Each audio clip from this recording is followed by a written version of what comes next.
You're running? Yes. Okay.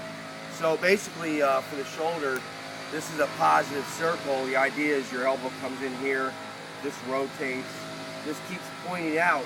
So if my hand's pointing at that pole out there, as I pull my elbow in, it's still pointing at that pole. It doesn't move over this way. So I'm going to do it this way now. In a positive circle, if the hand is coming out to here, as I rotate my arm in, I don't want to move my hand like that. If my finger's pointing right at the camera, it still has to point right at the camera as it comes back like that.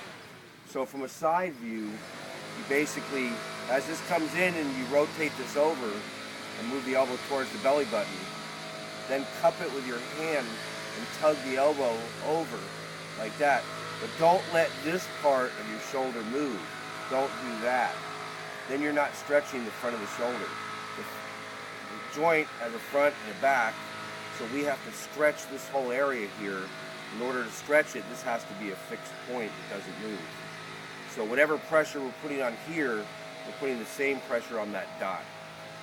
So this comes in, and then like that, stretches it, and this finger is still pointing at the original spot where it was pointing. That's a positive circle. Elbow in low, comes over, like this, and then just tug that as far as you can, and then let it come back out, and do that every day with both sides.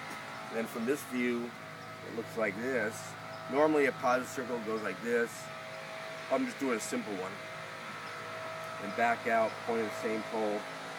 This rotates to here. Here's your belly button. So you want to try and get it to the other side of the ribs, which will take some time. And don't let this part go like that as you move it. Keep that pointed there and just twist the front part. Eventually, in this area right here, at least in my case, I felt this all open up.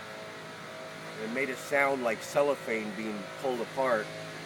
It didn't hurt, but all of a sudden, instead of just going a little past my belly button, I was able to bring it all the way over to here, like instantly, as soon as that part broke open. And it took about 3 to 4 months if you did it regularly every day. It took me about 6 months till it finally completely broke up because I wasn't, stretching it as hard as I could every day. But that's the idea. Keep this nice and straight, pull this in, and then just keep tugging that and stretching it. And don't let this, as you stretch it, don't let this move forward like that. Then you're just moving the whole shoulder and nothing's getting stretched.